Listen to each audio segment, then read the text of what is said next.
Praise the lord. హల్లెలూయా. ఒక సంవత్సరం ప్రణాళికతో అనుదిన బైబిల్ పఠనం. ఈరోజు 20 డిసెంబర్ 2025. ఈ సంవత్సరంలో ఇది 354వ రోజు. ఈ సంవత్సరంలో ఈ దినం కొరకు ఏర్పాటు చేయబడిన బైబిల్ వాక్య భాగాలు: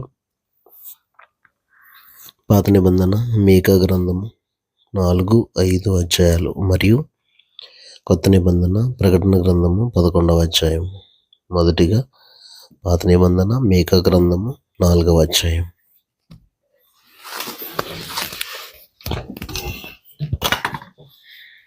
అంత్య దినములలో యెహోవా మందిర పర్వతముల శిఖరమున స్థిరపరచబడి కొండల కంటే ఎత్తుగా ఎత్తబడగా ప్రవాహం వచ్చినట్లు జనులు దానిలోనికి వత్తురు. కాబట్టి ఆ కాలమున అన్యజనులు అనేకులు వచ్చి సియోనులో నుండి ధర్మశాస్త్రమును, యెరూషలేములో నుండి యెహోవా వాక్కును బయలువెళ్ళును.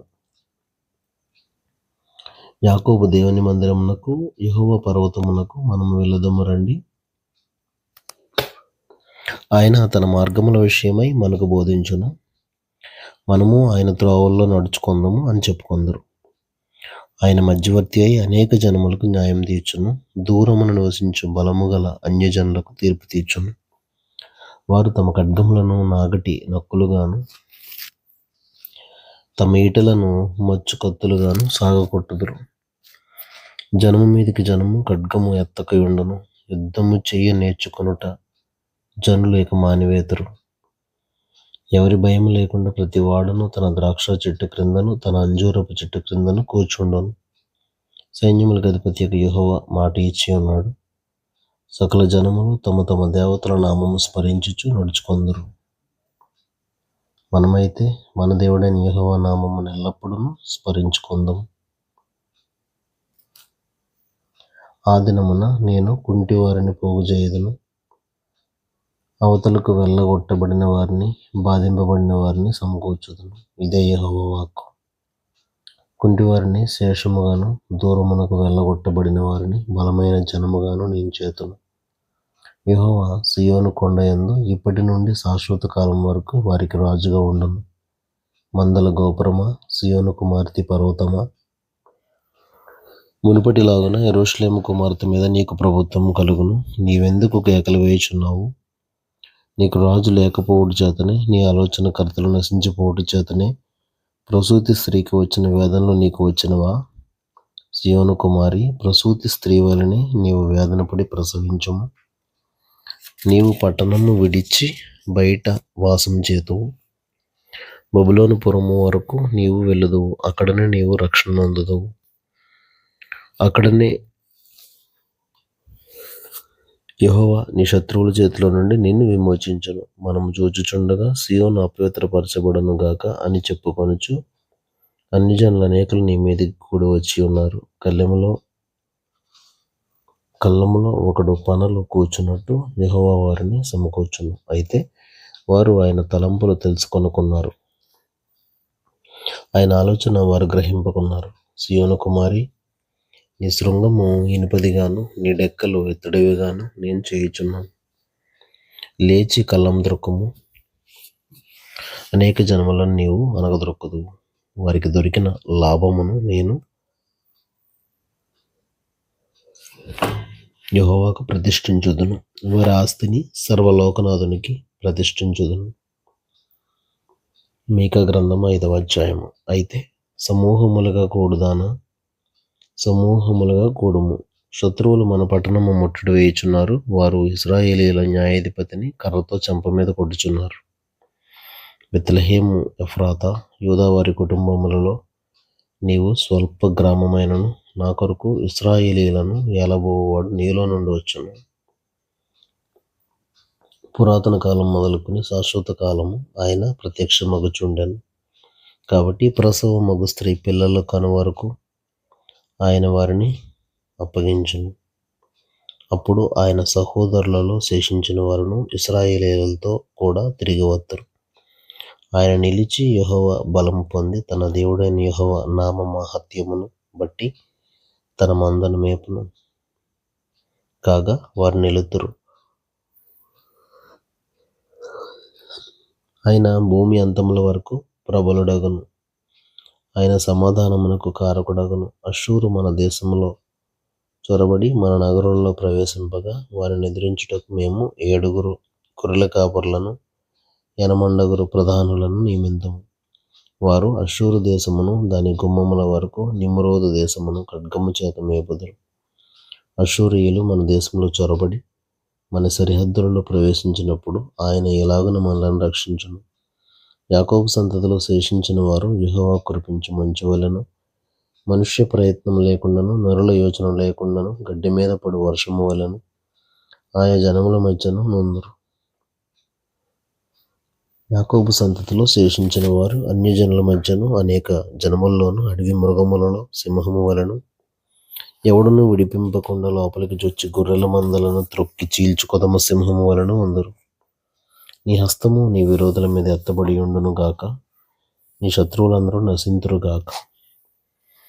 ఆ దినమున నేను నీలో గుర్రములుండకుండా వాటిని బొత్తిగా నాశనం చేతును, నీ రథములను మాపివేతును. నీ దేశమందున్న పట్టణములను నాశనం చేతును, నీ కోటలను పడగొట్టుదును. నీలో చిల్లంగి వారు లేకుండా నిర్మూలం చేతును. మేఘములను చూచి మంత్రించువారు ఇక నీలో ఉండరు. నీ చేతి పనికి నీవు మ్రొక్కకుండునట్లు చెక్కిన విగ్రహములను దేవతా స్తంభములను నీ మధ్య ఉండకుండా నాశనం చేతును. నీ మధ్యను దేవతా స్తంభములు ఉండకుండా వాటిని పెళ్ళగింతును. నీ పట్టణములను పడగొట్టుదును. నేను అత్యాగ్రహం తెచ్చుకుని నా మాట ఆలకించని జనములకు ప్రతీకారం చేతును. ఇదే యెహోవా వాక్కు.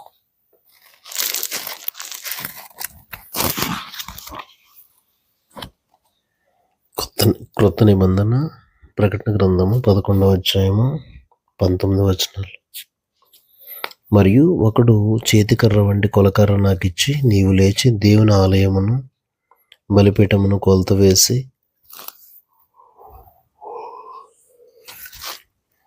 ఆలయంలో పూజించు వారిని లెక్కపెట్టుము. ఆలయమునకు వెలుపటి ఆవరణమును కొలత వేయక విడిచిపెట్టుము. అది అన్యులకి ఇయ్యబడెను. వారు 42 నెలలు పరిశుద్ధ పట్టణమును కాలితో త్రొక్కుదురు.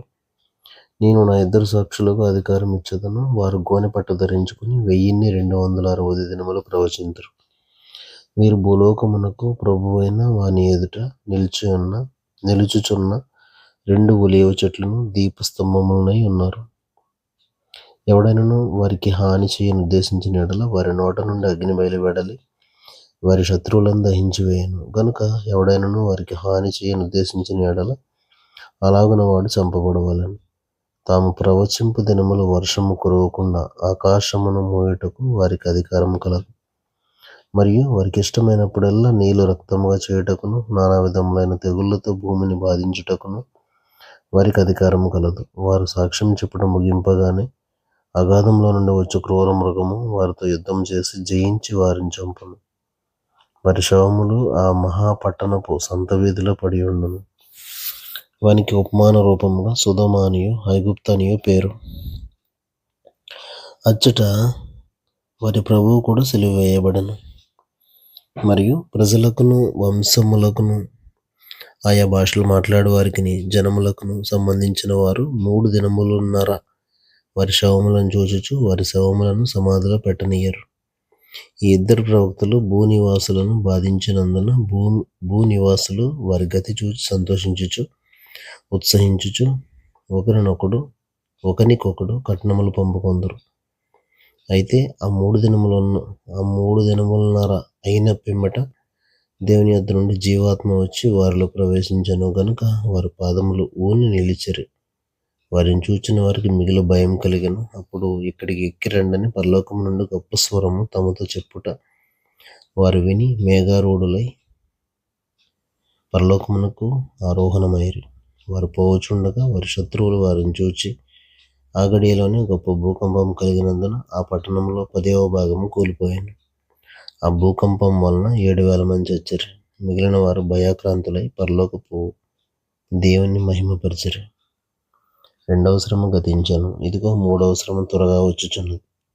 7వ దూత బోరు ఊదినప్పుడు పరలోకంలో గొప్ప శబ్దములు పుట్టెను. ఆ శబ్దములు ఈ లోక రాజ్యము మన ప్రభువు రాజ్యమును ఆయన క్రీస్తు రాజ్యమును ఆయను ఆయన యుగయుగముల వరకు ఏలుననెను. అంతటా దేవుని ఎదుట సింహాసనాసీనులకు ఆ 24 పెద్దలు సాష్టాంగపడి దేవునికి నమస్కారం చేసి, వర్తమాన భూతకాలములలో ఉండు దేవుడు అయిన ప్రభువా, సర్వాధికారి, నీవు నీ మహాబలమును స్వీకరించి ఏలుచున్నావు కనుక మేము నీకు కృతజ్ఞతాస్తుతులు చెల్లించుచున్నాము. జనములు కోపగించినందున నీకు కోపం వచ్చెను. మృతులు తీర్పు పొందుటకును, నీ దాసులకు ప్రవక్తలకును పరిశుద్ధులకును నీ నామమునకు భయపడి వారికి తగిన ఫలమునిచ్చుటకును, గొప్పవారేమి కొద్దివారేమి భూమిని నశింపజేయు వారిని నశింపజేయుటకును సమయం వచ్చి ఉన్నదని చెప్పిరి. మరియు పరలోకమందు దేవుని ఆలయం తెరవబడగా దేవుని నిబంధన మందసము ఆయన ఆలయంలో కనబడెను. అప్పుడు మెరుపులను, ధ్వనులను, ఉరుములను, భూకంపమును, గొప్ప వడగండ్లను పుట్టెను. దేవుడు తన పరిశుద్ధ వాక్యమును మన వినికిడిలో దీవించునుగాక. ఆమేన్.